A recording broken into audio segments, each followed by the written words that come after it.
نحمده ونصلي على رسوله الكريم اما بعد فاعوذ بالله من الشیطان الرجیم بسم اللہ الرحمن الرحیم۔ تو سورہ بقرہ کے اندر آیت نمبر 10 میں دل کی اس بیماری کے بارے میں بتایا گیا ہے، فی قلوبہم مرض فزادہم اللہ مرضا ولہم عذاب علیم بما كانوا یکذبون۔ ان کے دلوں میں بیماری تھی اور اللہ تعالیٰ نے انہیں بیماری میں مزید بڑھا دیا، اور ان کے جھوٹ کی وجہ سے ان کے لیے دردناک عذاب ہے۔ اس چیز کو دل کی بیماری کہا گیا ہے۔ تو ہم نے پچھلی 2 آیتوں میں دیکھا کہ نبی صلی اللہ علیہ وآلہ وسلم کی تعلیمات سے انکار انسان کی اپنی خواہش کی پیروی کی وجہ سے ہوتا ہے، خواہش پرستی کی وجہ سے ہوتا ہے، اور یہ خواہش پرستی سورہ نحل کی آیت نمبر 107 کے مطابق دنیا کی زندگی کو آخرت کی زندگی میں پریفر کرنے کی وجہ سے ہوتی ہے، ترجیح دینے کی وجہ سے ہوتی ہے، اور ان باتوں کو دل کی بیماری کہا گیا ہے۔ یعنی دنیا کی زندگی کو زیادہ محبوب رکھنا دل کی بیماری کہا گیا ہے۔ اب دیکھیں، آخرت سے غفلت رکھنے والی اور گناہوں میں ملوث رکھنے والی یہ دل کی بیماری جو ہے، یعنی دنیا کی محبت، اس کے مختلف درجات ہیں۔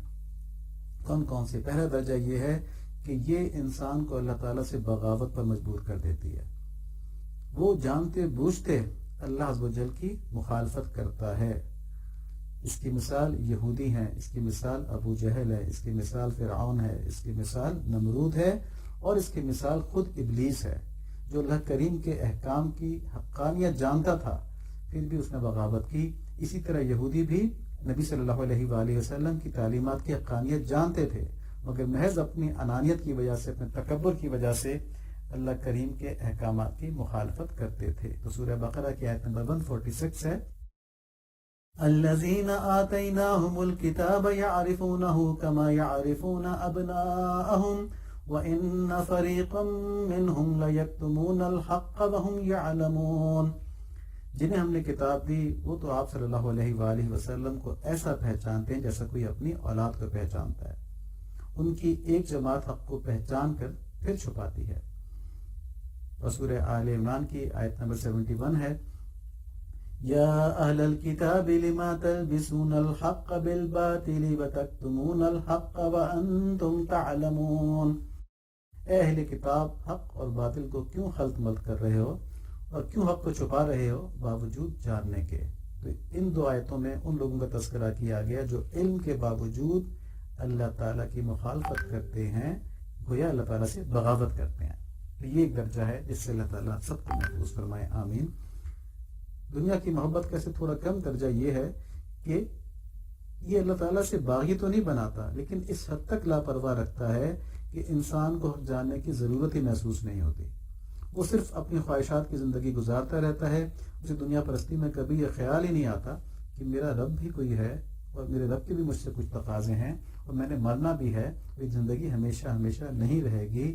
اگر میں نے اللہ تعالیٰ کی باتوں کے اوپر، اللہ تعالیٰ کے احکامات کے اوپر عمل نہیں کیا تو سخت ترین عذاب دینے پر وہ مجھے قادر ہیں، اور اگر میں نے ان احکامات کی اطاعت کی تو پھر اللہ کریم کی طرف سے محبتوں کے، رحمتوں کے لامحدود سمندر مجھ پر کھول دیے جائیں گے۔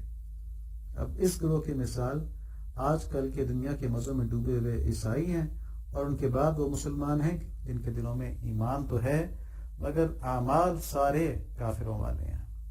یہ بالکل ایمان کی سرحد کے اوپر ہیں، کبھی بھی نکلنے کے خطرے میں ہیں، کیونکہ انہیں ایمان پیدائشی طور پر مل گیا تھا، اور پھر دنیاوی مصروفیات اور دنیاوی رنگینیوں کے اندر یہ اس قدر مشغول رہے کہ انہیں اپنے دین جاننے کا بھی ہوش نہیں آیا۔ ان کا نام مسلمانوں والا ہے، ان کے اندر ایمان بھی یقیناً ہم کسی کے دل کو حال کو نہیں جانتے، لیکن جب وہ کہتا ہے کہ میں اللہ کو ایک مانتا ہوں اور نبی صلی اللہ علیہ وآلہ وسلم کو اللہ کا آخری رسول مانتا ہوں جس کے بعد کوئی اور نبی نہیں آنا ہے، تو ایمان تو اس کا ہے، لیکن اب اس کو یہ معلوم ہی نہیں ہے کہ اللہ تعالیٰ نے کیا کیا احکامات دیے ہیں، نبی صلی اللہ علیہ وآلہ وسلم نے کیا کیا کرنے کے لیے کہا ہے۔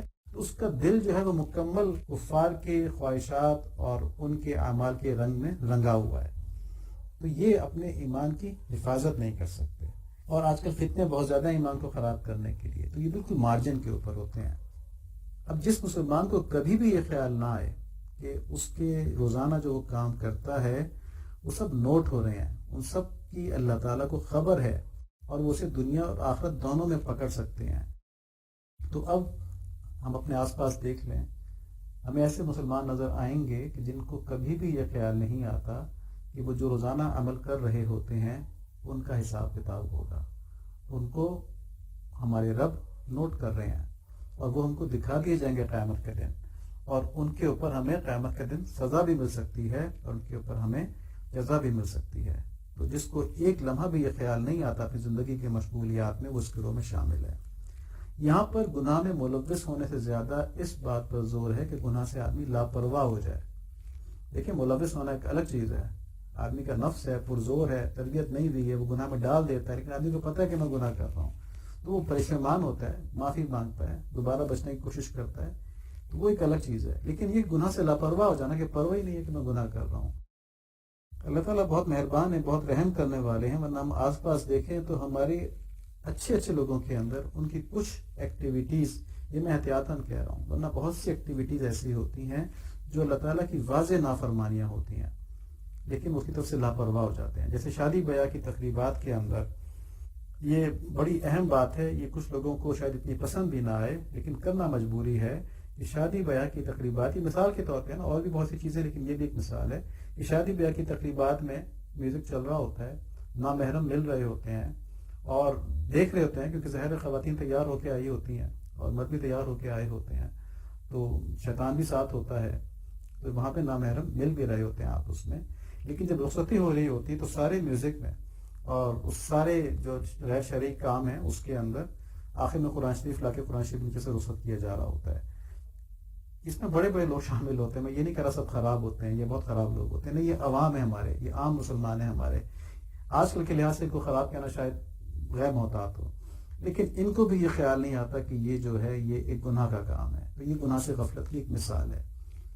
اب ہم اس مثال کو چھوڑ دیتے ہیں. میں عام مسلمانوں کی بات نہیں کر رہا, میں یہاں اس خاص مسلمان کی بات کر رہا ہوں جس نے اپنے ایمان کی حفاظت کی کبھی کوشش کی ہی نہیں, جس نے کبھی جاننے کی کوشش ہی نہیں کی کہ اسلام ہے کیا.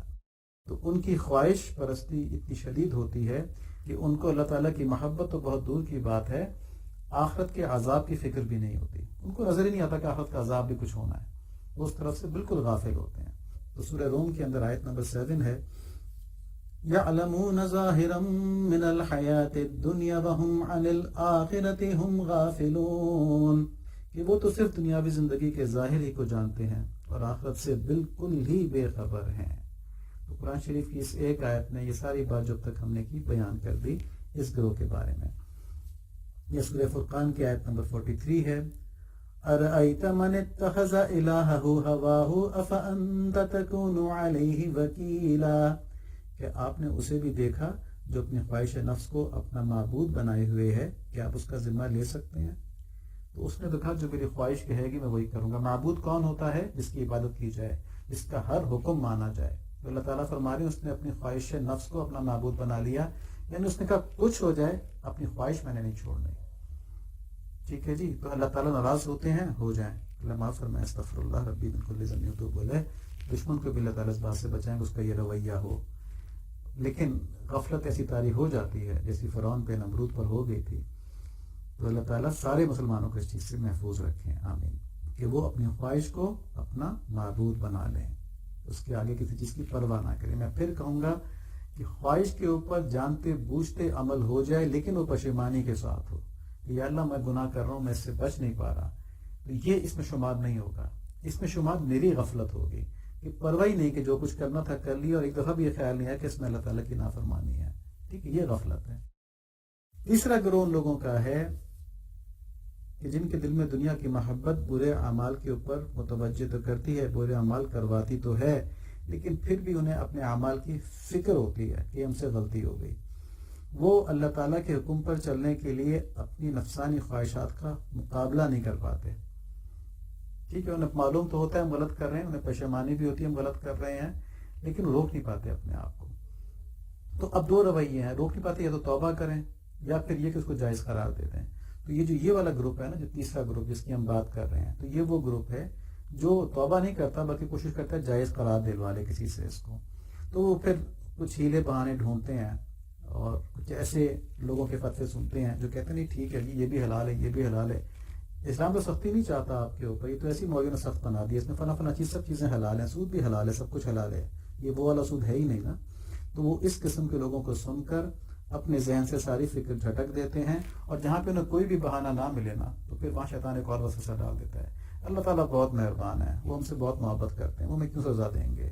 تو یہ بات ایک حد تک لاجیکل ہے، اللہ تعالیٰ بہت محبت یقیناً کرتے ہیں، لیکن سمجھنے کی بات یہ ہے کہ اللہ تعالیٰ صمد بھی ہیں، اللہ تعالیٰ رحمان ہیں، اللہ تعالیٰ قہار بھی ہیں، اللہ تعالیٰ نے اپنی ساری صفات کا ظہور کرنا ہے اس کائنات کے اوپر۔ تو خدا نہ خواستہ اللہ نہ کرے کہیں ہم قہاریت کی صفت کے ظہور میں نہ آ جائیں نا، تو اس بات کے اوپر گھمنڈ ہونا کہ اللہ تعالیٰ سب کچھ معاف کر دیں گے، وہ کرنے پہ قادر ہیں سب کچھ، لیکن انہوں نے اپنے قہاریت کا اظہار بھی کرنا ہے۔ تو جو آدمی جانتے بوجھتے نافرمانی کر رہا ہو، اس کو معلوم ہے کہ میں نافرمانی کر رہا ہوں، اور پھر وہ یہ امید رکھے کہ اللہ تعالیٰ معاف کر دیں گے، تو اس کے اوپر تو حدیث ہے کہ عقل مند وہ ہے کہ جو اپنے نفس کا محاسبہ کرے اور آخرت کے لیے عمل کرے، اور ناسمجھ بے وقوف وہ ہے جو اپنی خواہش کی پیروی کرتا رہے اور اللہ تعالیٰ سے لمبی لمبی امیدیں باندھے رکھے، یہ سب ٹھیک ہو جائے، کوئی نہیں میں جو کر رہا ہوں۔ اللہ تعالیٰ فرق کریں گے اطاعت کرنے والے میں اور غیر اطاعت کرنے والے میں، نافرمان میں، اللہ تعالیٰ فرق کریں گے، یہ عدل کا تقاضا ہے۔ یہ بات ان کی سمجھ میں نہیں آتی، لیکن یہ بات سمجھنے کے لیے اس حدیث کے الفاظ پہ غور کریں کہ عقل مند وہ ہے جو اپنے نفس کا محاسبہ کرے اور آخرت کی زندگی کے لیے عمل کرے، یہ عقل مند ہے، اور وہ عاجز ہے، یعنی کہ اس کا اپنا وہ مجبور ہے اپنے نفسانی خواہشات کے سامنے، جو اپنے نفس کو خواہشوں پر لگا دے، اس کی پیروی کرتا رہتے، اللہ تعالیٰ سے تمنائیں کرے کہ جنت تو مجھے بھی ملی جائے گی نا۔ تو آخرت کی فکر سے انہیں یہ تمنا ہی غافل کرتی ہے کہ اللہ کریم انہیں عذاب نہیں دیں گے، یہ تمنا ہے خالی، کیونکہ انہوں نے اس کے لیے عمل نہیں کیا اس عذاب سے بچنے کے لیے۔ اللہ تعالیٰ کا ایک عدل کا قانون بھی، اللہ تعالیٰ عادل بھی ہیں، عدل کرنے والے بھی ہیں۔ تو وہ کہتے ہیں ہم تو چھوٹے چھوٹے گناہ کرتے ہیں، اور آج کل کے حالات میں تو یہ گناہ ہے، کون بچ سکتا ہے ان گناہوں سے نا، ان باتوں سے کون بچ سکتا ہے؟ اس کو چھوڑنے کی فکر نہیں کرتے، اور آج کل کے دور میں ایسے لوگ موجود ہیں جو ان گناہوں کے علاوہ اس سے بڑے بڑے گناہوں سے بھی بچ رہے ہوتے ہیں، ٹھیک ہے؟ تو ایسے لوگ بھی موجود ہیں جو کامل تقویٰ کے اوپر چل رہے ہوتے ہیں۔ تو یہ نہیں کہہ سکتے کہ آج کل کے دور میں اس سے کون بچ سکتا ہے، اللہ تعالیٰ نے وہ لوگ پیدا فرمائے ہیں جو آج کل کے دور میں بھی اس سے بچ رہے ہیں۔ چوتھا گروپ کون سا ہے؟ یہ وہ لوگ ہیں جن کو اپنے برے اعمال کی فکر ہے اور اس پر توبہ بھی کرتے رہتے ہیں، اس کو جائز قرار دینے کی کوشش نہیں کرتے۔ تو یہ حب دنیا کا درجہ باقی تین کے مقابلے میں کم نقصان دہ ہے۔ اس میں انسان اپنی غلطیوں پر مطلع تو ہوتا ہے، پشیمان بھی ہوتا ہے، توبہ بھی کرتا ہے، ساتھ ساتھ چھوڑنے کی کوششیں بھی کرتا ہے، مگر مکمل طور پر چھوڑ نہیں پا رہا ہوتا۔ تو ایسے لوگ کامل تو نہیں ہوتے، مگر تائبین میں ضرور شامل ہوتے ہیں، اور ان کی یہ تائبین سے مراد توبہ کرنے والوں میں، روتے رہتے ہیں، پریشان رہتے ہیں، معافی مانگتے ہیں، کہتے ہیں اللہ تعالیٰ گناہ گار ہوں، مجھے بچا لیں اس چیز سے۔ تو ان کی یہ ندامتیں اور کوششیں رنگ لاتی ہیں، اللہ تعالیٰ کی رحمت متوجہ کبھی نہ کبھی ان پر ہو جاتی ہے اور وہ بچ جاتے ہیں، یا ان کی یہ توبہ کی خوبی ہی ایسی ہوتی ہے کہ اللہ تعالیٰ اس توبہ کی وجہ سے ہی ان کو جنت میں ڈال دیتے ہیں۔ یعنی ہو سکتا ہے کہ زندگی بھر وہ اس مخمصے میں رہے، لیکن مستقل توبہ کرتے رہیں۔ جو مستقل توبہ کرنا ہے نا، یا ان سے گناہ چھڑوا دے گی یا آخرت میں معاف کروا دے گی، کیونکہ توبہ ایک بہت بڑی عبادت ہے۔ جیسے حضرت تقی عثمانی صاحب کا شعر ہے نا، معصوم تھا نہ وقف سجود و دعا تھا میں، معصوم تھا نہ وقف سجود و دعا تھا میں، خوبی میری یہی تھی اہل خطا تھا میں۔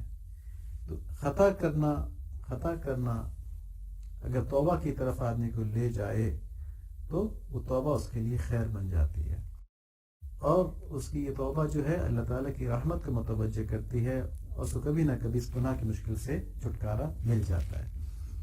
ایسے لوگوں کے بارے میں جو اپنی خطاؤں پہ پشیمان رہتے ہوں، چھوڑنے میں مجبوری پاتے ہوں، نہ چھوڑ پا رہے ہوں، کوششیں کرتے ہوں مگر نہ چھوڑ پا رہے ہوں، اور بہت زیادہ اللہ تعالیٰ سے دعا کر رہے ہوں چھڑوانے کے لیے اور توبہ کر رہے ہوں، تو ان کے لیے قرآن شریف کی ایک آیت میں اشارہ ہے، سورہ توبہ کی آیت نمبر 102 ہے، وآخرون اعترفوا بذنوبهم خلطوا عملا صالحا وآخر سيئا عسى الله أن يتوب عليهم ان اللہ غفور رحیم۔ اور کچھ لوگ وہ ہیں جنہوں نے اپنی خطا کا اقرار کر لیا، انہوں نے ملے جلے عمل کیے، یعنی کچھ نیک کام اور کچھ برے، قریب ہے کہ اللہ کریم ان کی توبہ قبول فرمائے۔ بلا شبہ اللہ تعالیٰ بہت بخشنے والے، بہت رحمت والے ہیں، تو اللہ تعالیٰ کی رحمت سے بڑی امید ہوتی ہے۔ تو اس درجے کے لوگ ذرا سی کوشش کریں تو اللہ تعالیٰ کی رحمت ان کو کاملین تک پہنچا دیتی ہے۔ اب انسان کا اصل امتحان یہ ہے کہ دنیا کی محبت کی بیماری کے ہر درجے سے اپنے قلب کو پاک کرے اور روز حشر اللہ تعالیٰ کے حضور اللہ کی محبت سے بھرا ہوا صحت مند دل لے کے آئے، دنیا کی محبت سے بھرا ہوا بیمار دل لے کر نہ آئے۔ ایسا دل جو دنیا کی محبت سے پاک ہو اور اللہ تعالیٰ کی محبت سے لبریز ہو، اسے قرآن شریف میں قلب سلیم کہا گیا ہے۔ سورہ شعراء کی آیت نمبر 88 سے 89 ہے، یوم لا ينفع مال ولا بنون الا من اتى اللہ بقلب سلیم، جس دن کہ مال اور اولاد کچھ کام نہ آئیں گے، ہاں جو شخص اللہ تعالیٰ کے سامنے قلب سلیم یعنی سلامتی والا دل لے کر آئے گا، اسی کو نجات ملے گی۔ تو خلاصہ یہ ہوا کہ جس دل میں دنیا کی محبت ہو وہ بیمار ہے اور وہ اللہ تعالیٰ کے احکامات کے اوپر عمل نہیں کر پاتا۔ جب اس دل سے دنیا کی محبت نکال کر اللہ کریم کی خشیت ڈال دی جائے تو یہ دل صحت مند ہو جاتا ہے، اور پھر اس دل سے شریعت کے احکامات پر بے تکلف عمل شروع ہو جاتا ہے، اور قیامت کے دن یہ دل اللہ تعالیٰ کی رحمتوں کے انعام پاتا ہے۔